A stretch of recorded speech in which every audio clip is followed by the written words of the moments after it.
In the vibrant village of Chandanpur, nestled between lush green fields and shimmering ponds, life thrived with the rhythm of traditional Indian culture. The village was known for its artisans, who crafted exquisite handicrafts and vibrant textiles. Among these artisans was an old potter named Kishan, renowned for his skill in creating beautiful clay toys.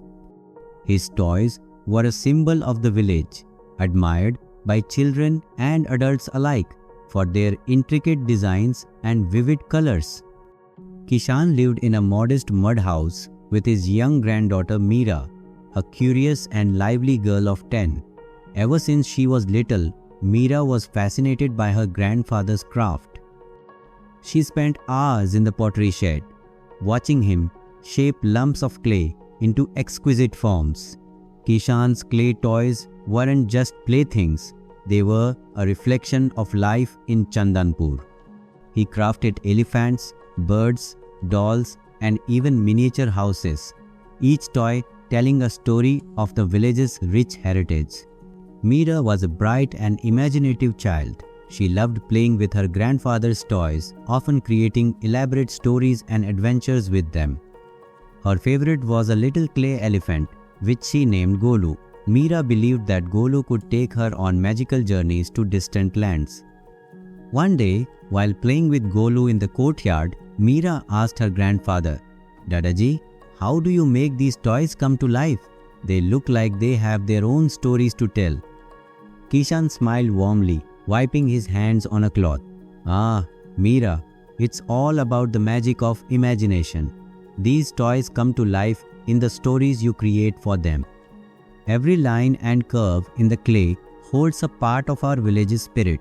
You see, each toy is not just made from clay but also from the love and history of Chandanpur." Inspired by her grandfather's words, Meera decided to learn the art of toy making. She was determined to create a toy of her own that would carry her dreams and stories. Kishan was delighted by Meera's interest in pottery. He began teaching her the basics of working with clay. Under his guidance, Meera learned to knead and mold the clay, feeling its texture and understanding its possibilities. It was not easy. The clay was stubborn and required patience. "Clay has a mind of its own," Kishan explained. "You have to work with it gently, listen to it, and coax it into the shape you want. It takes time, but with patience, you'll learn to create wonders." Days turned into weeks as Meera practiced shaping simple figures. She made small animals, pots, and finally her first Toya small bird. It was a little lopsided, but to Meera, it was perfect. Her grandfather beamed with pride as she showed him her creation. "This is just the beginning," Kishan said, encouraging her. "Keep practicing and you'll create stories of your own." As spring arrived, Chandanpur prepared for its annual festival of colors, a celebration of life, joy, and the triumph of good over evil. The village was adorned with vibrant decorations, and preparations were in full swing. Stalls selling sweets, clothes, and toys lined the streets, and the air was filled with laughter and excitement. Kishan decided to showcase his clay toys at the festival, and Meera was eager to help. Together, they crafted an array of new toys, each more imaginative than the last. Meera's contributions were notable. Her toys had a unique charm infused with her youthful creativity. On the day of the festival, their stall attracted many visitors. Children were drawn to the colorful toys, their eyes wide with wonder. Among the crowd was Raju, a boy from a nearby village who had come to Chandanpur with his parents. Raju was mesmerized by the clay toys, especially Meera's creations. "These toys are amazing," Raju exclaimed. "I've never seen anything like them. Can you tell me their stories?" Meera was thrilled. She eagerly shared the tales behind each toy, captivating Raju and the other children with her vivid imagination. Meera and Raju quickly became friends. They spent the rest of the festival exploring, playing, and sharing stories. Meera introduced Raju to her world of clay toys, and in return, Raju shared stories of his own village and his adventures. "I wish I could make toys like you," Raju said, admiring Meera's skill. "You can," Meera replied with a smile. "It just takes practice and a lot of imagination. I can teach you some basics if you want." Raju eagerly agreed, and the two friends spent the next few days in Kishan's pottery shed.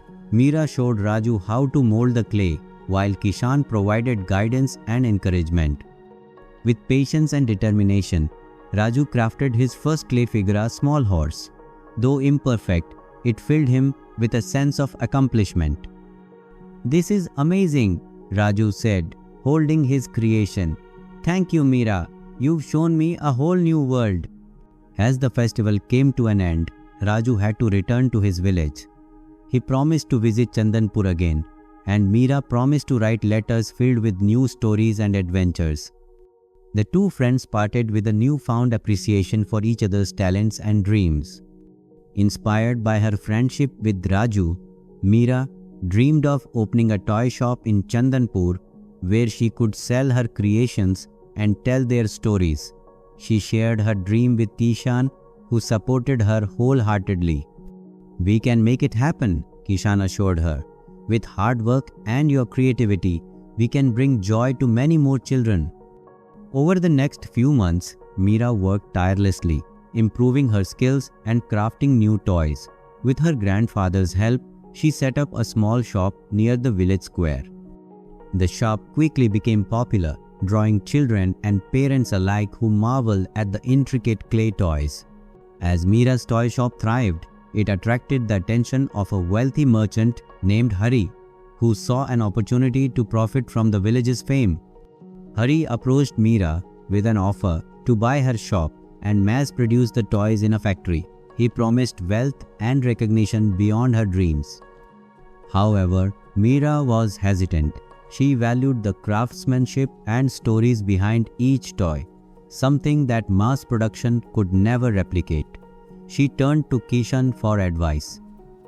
"Meera," Kishan said, "remember why you started making toys. It's not just about selling them, it's about sharing stories and bringing joy. If you feel that selling the shop compromises those values, you should follow your heart." Encouraged by her grandfather's words, Meera decided to decline Hari's offer, choosing to preserve the integrity of her craft. Word of Meera's decision spread throughout Chandanpur. The villagers admired her courage and dedication to her art. Inspired by her story, they rallied to support her shop, ensuring its success. Meanwhile, Raju returned to Chandanpur with his family, bringing news of Meera's shop to his village. He shared the stories and toys with his friends, sparking interest and admiration. The story of Meera and her clay toys became a symbol of creativity and resilience. Meera's shop flourished, and she continued to create new toys, each one carrying a piece of Chandanpur's spirit. Her friendship with Raju remained strong, and they often exchanged ideas and stories, enriching their creativity and strengthening their bond. Years passed, and Meera grew into a skilled artisan, known far and wide for her beautiful toys and captivating stories. Kishan watched with pride as his granddaughter continued the family tradition, passing on the love of clay and storytelling to the next generation. Meera's toy shop became a beloved part of Chandanpur, attracting visitors from near and far. Children and adults alike found joy and inspiration in her creations. The stories behind each toy were cherished and retold, keeping the village's heritage alive. In honor of Kishan, Meera established an annual festival celebrating the art of clay toys. Artisans from different regions gathered in Chandanpur to showcase their crafts, share stories, and inspire young minds. On the day of the festival, as the first drops of rain fell on Chandanpur, Meera stood in her shop, surrounded by her toys and the memories they held. The rain symbolized renewal and growth, just as her journey had transformed her craft and her village. As the rain poured down, children gathered in the shop, eager to hear Meera's latest story. With a smile, she began to weave a tale, her voice mingling with the sound of the rain and the laughter of children. And so, the legacy of clay toys continued, carrying forward the stories of Chandanpur, inspiring generations to come with the magic of imagination and the power of friendship. The story of Meera and her clay toys teaches children the value of creativity, perseverance, and staying true to one's values. It emphasizes the importance of friendship, imagination, and the power of storytelling to inspire and bring joy to others. Through Meera's journey, we learn that success is not just about wealth, but about the impact we make and the happiness we bring to the world. If you like the story, then subscribe to the channel for more interesting stories.